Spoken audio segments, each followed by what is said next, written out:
Hi hello welcome to competitive cracker. എൻ്റെ പേര് അനുശ്രീ.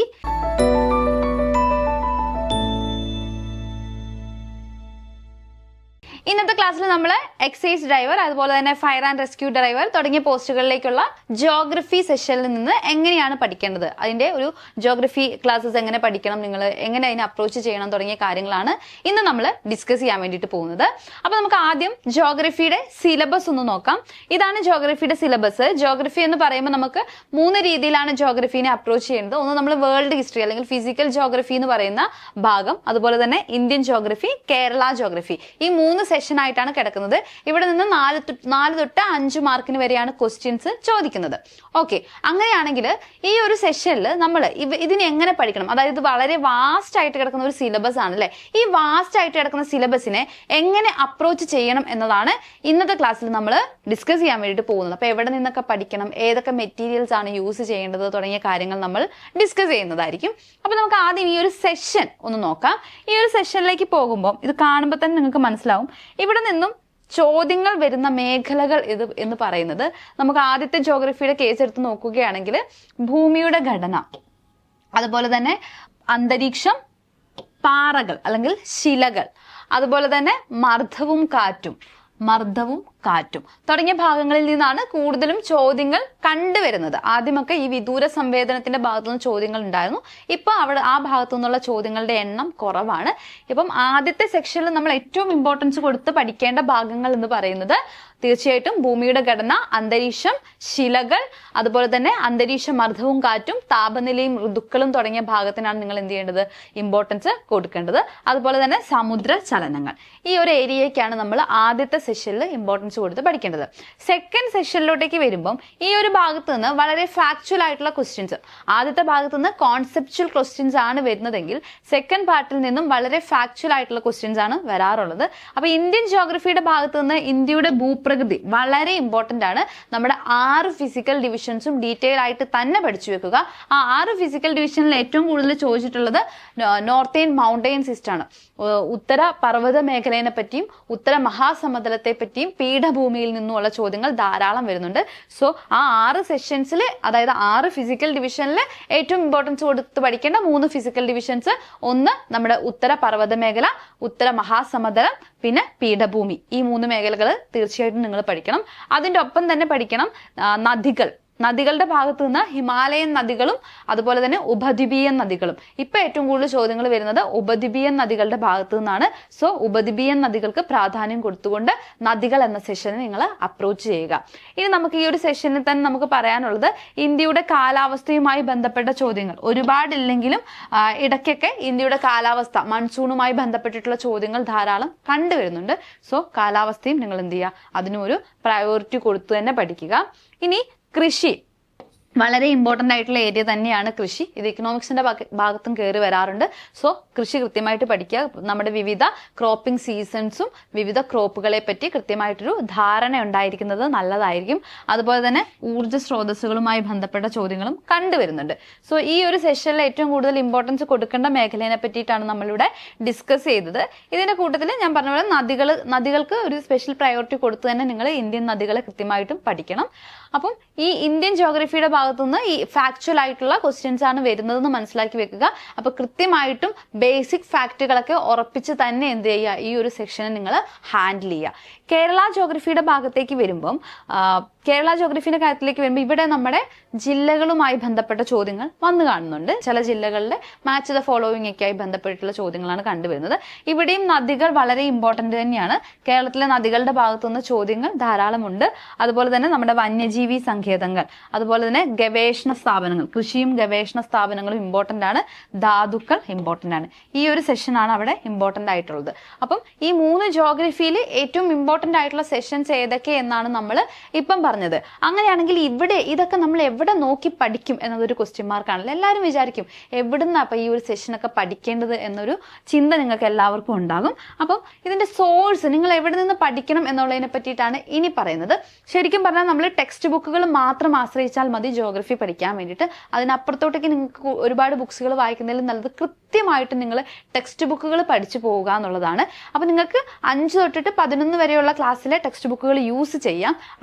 അതിൻ്റെ ഒപ്പം തന്നെ നിങ്ങളിപ്പം ബേസിക് ആയിട്ടുള്ള 5ാം ക്ലാസ്സിലെ 6ാം ക്ലാസ്സിലെ 7ാം ക്ലാസ്സിലൊക്കെ ടെക്സ്റ്റ് ബുക്ക് വായിച്ചു കഴിഞ്ഞതിന് ശേഷം നിങ്ങൾക്ക് കൃത്യമായിട്ട് നിങ്ങൾക്ക് +1ലെയും +2ലെയും ടെക്സ്റ്റ് ബുക്കുകൾ പഠിച്ചാൽ അത് നല്ലതാണ്. അതിൽ തന്നെ നമ്മുടെ SCERT 11ാം ക്ലാസ്സിലെ ഫണ്ടമെന്റൽസ് ഓഫ് ഫിസിക്കൽ ജോഗ്രഫി എന്ന് പറഞ്ഞിട്ടൊരു ടെക്സ്റ്റ് ബുക്ക് ഉണ്ട്. അത് വളരെ നല്ല ടെക്സ്റ്റ് ബുക്കാണ്. നമുക്ക് വേൾഡ് ജോഗ്രഫി, നമ്മുടെ ജോഗ്രഫിയുടെ ആദ്യത്തെ സെഷൻ നമുക്ക് പഠിക്കാൻ ഏറ്റവും യൂസ്ഫുൾ ആയിട്ടുള്ള ഒരു ബുക്ക് തന്നെയാണ് ഫണ്ടമെന്റൽസ് ഓഫ് ഫിസിക്കൽ ജോഗ്രഫി എന്ന് പറയുന്നത്. അപ്പോൾ അതെന്ത് ചെയ്യുക, നിങ്ങൾ കൃത്യമായിട്ട് പഠിച്ചു നോക്കുക. വളരെ വളരെ ഇമ്പോർട്ടൻ്റ് ആയിട്ടുള്ള ഒരു ടെക്സ്റ്റ് ബുക്ക് തന്നെയാണ്. 11ാം ക്ലാസ്സിൽ 2 ടെക്സ്റ്റ് ബുക്കുകളാണുള്ളത്. ആ 2 ടെക്സ്റ്റ് ബുക്കുകളും എന്ത് ചെയ്യണം, 2 ടെക്സ്റ്റ് ബുക്കുകളും വായിക്കണം. ഒരു ടെക്സ്റ്റ് ബുക്ക് നിങ്ങൾക്ക് വേൾഡ് ജോഗ്രഫി പഠിക്കാനും മറ്റേ ടെക്സ്റ്റ് ബുക്ക് നിങ്ങൾക്ക് ഇന്ത്യൻ ജോഗ്രഫി പഠിക്കാനും വളരെ യൂസ്ഫുൾ ആയിട്ടുള്ളതാണ്. അപ്പോൾ ആ 2 ടെക്സ്റ്റ് ബുക്കുകൾ ഉണ്ടെങ്കിൽ മാത്രം നിങ്ങൾക്ക് ഈ ഒരു സെഷൻ നിങ്ങൾക്ക് സെറ്റാക്കി നിങ്ങൾക്ക് കവർ ചെയ്ത് പോകാവുന്നതാണ്. അപ്പോൾ അതിലെല്ലാം ഡീറ്റെയിൽ ആയിട്ട് തന്നെ എന്തുണ്ട്, ആ ഒരു ടെക്സ്റ്റ് ബുക്കിൽ കൊടുത്തിട്ടുണ്ട്. സോ നിങ്ങൾക്ക് SCERT 11ലെ 2 ടെക്സ്റ്റ് ബുക്കുകൾ നിങ്ങൾക്ക് എന്ത് ചെയ്യാം, ജോഗ്രഫിക്ക് വേണ്ടി യൂസ് ചെയ്യാം. കേരള ജോഗ്രഫിയിലേക്ക് വരുമ്പം നമുക്ക് ടെക്സ്റ്റ് ബുക്ക് റെഫറൻസ് അങ്ങനെ കാര്യമായിട്ട് പറയാനില്ല. കേരള ജോഗ്രഫിയിൽ നിങ്ങൾക്ക് ഏതെങ്കിലും ഗൈഡ് നോക്കി പഠിക്കുന്നതായിരിക്കും നല്ലത്. കാരണം ഒരുപാട് ഫാക്റ്റുകളാണ് നമ്മൾ റിപ്പീറ്റഡ് ആയിട്ട് പഠിച്ചു പോകുന്ന അതേ ഫാക്റ്റുകൾ തന്നെയാണ് ആ ഭാഗത്തുനിന്ന് ചോദ്യം വരുന്നത്. അപ്പോൾ ഏതെങ്കിലും ഗൈഡോ അല്ലെങ്കിൽ ഏതെങ്കിലും റാങ്ക് ഫയലോ ഒക്കെ വാങ്ങിച്ച് നിങ്ങൾക്ക് അത് പഠിക്കാവുന്നതാണ്. അപ്പോൾ ഇഷ്ടംപോലെ റാങ്ക് ഫയൽസ് ഒക്കെ മാർക്കറ്റിൽ അവൈലബിൾ ആണ്. അപ്പോൾ നല്ലൊരു റാങ്ക് ഫയൽ എടുത്തു വെച്ചിട്ട് ആ റാങ്ക് ഫയൽ നോക്കി തന്നെ നിങ്ങൾക്ക് എന്ത് ചെയ്യാം, കേരള ജോഗ്രഫി എന്നുള്ള സെഷൻ നിങ്ങൾക്ക് പഠിച്ചു പോകാവുന്നതാണ്. അതിൻ്റെ കൂട്ടത്തിൽ നിങ്ങൾക്ക് യൂട്യൂബ് വീഡിയോസ്, ഇപ്പോൾ നമ്മുടെ ചാനലിൽ തന്നെ ഒരുപാട് വീഡിയോസ് ജോഗ്രഫി റിലേറ്റഡ് വീഡിയോസ് ഒക്കെ ഇട്ടിട്ടുണ്ട്. സോ നമുക്ക് നിങ്ങൾക്ക് യൂസ്ഫുൾ ആയി തോന്നുന്ന യൂട്യൂബ് വീഡിയോസ് നിങ്ങൾക്ക് എന്ത് ചെയ്യാവുന്നതാണ്, റെഫർ ചെയ്യാവുന്നതാണ്. ഓക്കെ, അപ്പോൾ ഇതൊക്കെയാണ് നമുക്ക് ഈ ജോഗ്രഫി പഠിക്കാനുള്ള പ്രധാനപ്പെട്ട സോഴ്സസിനെ പറ്റി പറയാനുള്ളത്. പിന്നെ ഇവിടെ ശ്രദ്ധിക്കേണ്ട ഒരു കാര്യം, നമുക്ക് ജോഗ്രഫി പഠിക്കുമ്പോൾ നിങ്ങൾക്ക് Indian geography location, Kerala geography location ഒക്കെ പഠിക്കുന്ന സമയത്ത് നിങ്ങൾക്ക് മാപ്പ് യൂസ് ചെയ്ത് പഠിക്കുന്നത് വളരെ നല്ലതായിരിക്കും. പിന്നെ ജോഗ്രഫി പഠിക്കുമ്പോൾ മാക്സിമം നിങ്ങൾ ബൈഹാർട്ട് ചെയ്ത് പഠിക്കാതെ, അതായത് ബൈഹാർട്ട് ചെയ്യേണ്ട ഏരിയാസ് ഉണ്ട്. ഇപ്പോൾ നമുക്ക് കേരള ജോഗ്രഫിയിൽ നിന്നാണെങ്കിലും ഇന്ത്യൻ ജോഗ്രഫിയിൽ നിന്നാണെങ്കിലും ഫാക്ച്വൽ ആയിട്ടുള്ള കുറേ കാര്യങ്ങൾ ബൈഹാർട്ട് ചെയ്യേണ്ടതായിട്ടുണ്ട്. അത് ബൈഹാർട്ട് ചെയ്ത് തന്നെ പോവാം. പക്ഷെ അതിനപ്പുറം മറ്റു കുറേ കാര്യങ്ങളുണ്ട്. ഇപ്പം നമുക്ക് വേൾഡ് ജോഗ്രഫി പഠിക്കുന്ന സമയത്ത് അതിൽ കൺസെപ്റ്റുകൾ ചോദിക്കുന്ന ഒരുപാട് ചോദ്യങ്ങളുണ്ട്. അപ്പോൾ അത്തരത്തിൽ കോൺസെപ്റ്റുകൾ ചോദിക്കുന്ന ചോദ്യങ്ങളെ നിങ്ങൾക്ക് എന്ത് ചെയ്യാം, പിക്ചർ വെച്ചും വരച്ചും ഒക്കെ നിങ്ങൾ എന്ത് ചെയ്യുക, മനസ്സിലാക്കി പഠിക്കുക എന്നുള്ളതാണ്. അപ്പം വാരി വലിച്ച് ബൈഹാർട്ട് ചെയ്ത് പഠിക്കുക എന്നുള്ളതിൻ്റെ അപ്പുറം മനസ്സിലാക്കി പഠിക്കുകയാണ് നമുക്ക് ഈ ഒരു സെഷനിൽ ചെയ്യാൻ പറ്റുന്നത്. ഓക്കെ, അങ്ങനെയാണെങ്കിൽ ഞാൻ ഇവിടെ പറഞ്ഞു ജോഗ്രഫി 3 ടൈപ്പ് ഓഫ് ജോഗ്രഫി ഉണ്ട്. അതിൽ വേൾഡ് ജോഗ്രഫിയിൽ നമുക്ക് വേണ്ടത് കോൺസെപ്ച്വൽ ക്ലാരിറ്റിയാണ്. എന്താണ് കോൺസെപ്ച്വൽ ക്ലാരിറ്റി എന്ന് പറഞ്ഞാൽ, അവിടെ നിന്നും കൃത്യമായിട്ടും ചോദ്യങ്ങൾ ധാരാളം വരുന്ന ഒരു ഏരിയയാണ്. അപ്പോൾ കൃത്യമായിട്ടും നമ്മളിപ്പോൾ ഭൂമിയുടെ ഉള്ളറ പഠിക്കുകയാണെങ്കിൽ ഭൂമിയുടെ ഉള്ളറ എങ്ങനെയാണ്, ഓരോ ലെയേഴ്സ് എങ്ങനെയാണ്, ലെയേഴ്സിൻ്റെ സ്ട്രക്ചർ എങ്ങനെയാണ്, അതിൻ്റെ പിന്നിലെ കാരണങ്ങൾ. ഇപ്പോൾ നമുക്ക് അകക്കാമ്പും പുറക്കാമ്പും പറയുന്നു. എന്തുകൊണ്ടാണ് പുറക്കാമ്പിലെ മാഗ്മ സോളിഡ് ആയിട്ടിരിക്കുന്നത്, എന്തുകൊണ്ടാണ് പുറക്കാമ്പിലെ മാഗ്മ ലിക്വിഡും അകക്കാമ്പിലെ മാഗ്മ സോളിഡും ആയിട്ടിരിക്കാനുള്ള കാരണം എന്താണ്. അപ്പോൾ അത്തരത്തിലുള്ള കോൺസെപ്റ്റുകൾ അറിഞ്ഞിരിക്കുക എന്നുള്ളതാണ് നമുക്ക്. അപ്പോൾ അതൊക്കെ ചോദ്യങ്ങളും വന്നിട്ടുള്ളതാണ്. അപ്പോൾ കോൺസെപ്റ്റുകൾ അറിഞ്ഞിരിക്കുക എന്നതാണ് നിങ്ങൾക്ക് ഈ ഒരു വേൾഡ് ജോഗ്രഫിയിൽ ചെയ്യാൻ പറ്റുക. അപ്പോൾ കോൺസെപ്ച്വൽ ക്ലാരിറ്റിയോട് കൂടി തന്നെ എന്ത് ചെയ്യുക, വേൾഡ് ജോഗ്രഫിനെ അപ്രോച്ച് ചെയ്യുക. ഈ കേരള ജോഗ്രഫിയിലേക്കും ഇന്ത്യൻ ജോഗ്രഫിയിലേക്കും വരുമ്പം ഫാക്റ്റുകളാണ് കൂടുതലും ചോദിക്കുന്നത്. അപ്പോൾ അത് ഫാക്ച്വൽ ഓറിയന്റഡ് ആയിട്ടാണ് നിങ്ങൾ ആ ഒരു സെഷൻ പഠിക്കുന്നത്. അവിടെ നിന്ന് നിങ്ങൾക്ക് ടേബിൾ, മാച്ച് ദ ഫോളോയിങ്ങും അല്ലെങ്കിൽ ഡയറക്റ്റ് ഫാക്ച്വൽ ആയിട്ടുള്ള ക്വസ്റ്റ്യൻസ് ഒക്കെ അവിടെ നിന്ന് ധാരാളം വരാറുണ്ട്. സോ അതിനെ ആ രീതിയിൽ അപ്രോച്ച് ചെയ്യുക. അപ്പോൾ ഫാക്ച്വൽ ആയിട്ടുള്ള കാര്യങ്ങൾ പഠിക്കുമ്പോൾ നിങ്ങൾക്ക് നല്ല രീതിയിൽ റിവിഷൻ ആവശ്യമായിട്ട് വരും. അപ്പോൾ പ്രോപ്പറായിട്ട് എന്ത് ചെയ്യുക, പ്രോപ്പറായിട്ട് റിവൈസും കൂടി ചെയ്യാൻ വേണ്ടി ശ്രമിക്കുക.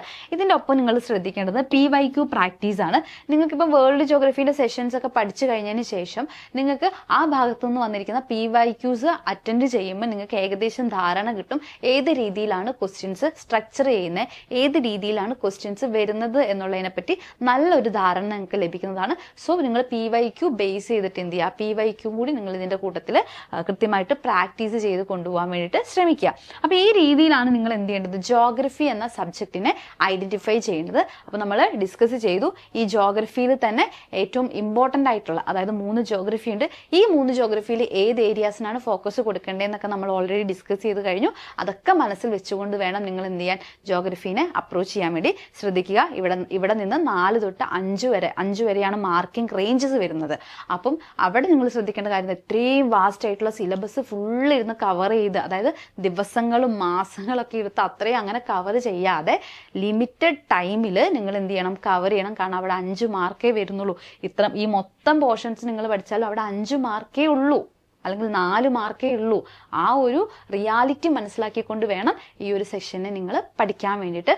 പഠിച്ചാൽ സുഖമായിട്ട് തന്നെ മാർക്ക് സ്കോർ ചെയ്യാൻ പറ്റുന്ന ഒരു ഏരിയ തന്നെയാണ്.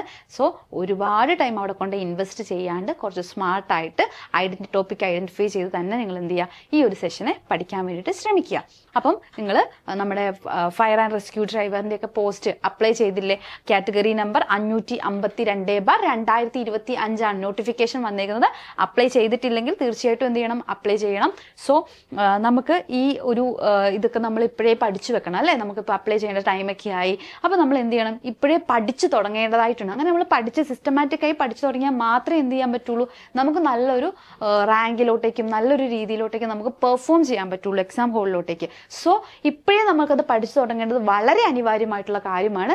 അപ്പോൾ നിങ്ങൾക്ക് വേണ്ടിയിട്ട് CC എന്ത് ചെയ്തിട്ടുണ്ട്, നിങ്ങളെ ഹെൽപ്പ് ചെയ്യാൻ വേണ്ടിയിട്ട് നമ്മളൊരു പുതിയ ബാച്ച് ആരംഭിച്ചിട്ടുണ്ട്.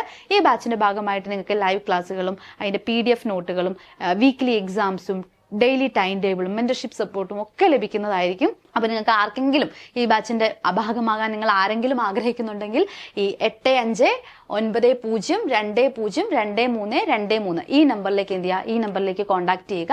അപ്പം ഇതുപോലുള്ള കൂടുതൽ ഇൻഫോർമേറ്റീവ് വീഡിയോസുമായിട്ട് നമുക്ക് വീണ്ടും കാണാം. ചാനൽ ഇതുവരെ സബ്സ്ക്രൈബ് ചെയ്തില്ലെങ്കിൽ തീർച്ചയായും സബ്സ്ക്രൈബ് ചെയ്യുക. അപ്പം മറ്റൊരു വീഡിയോയിൽ വീണ്ടും കാണുന്നത് വരെ താങ്ക്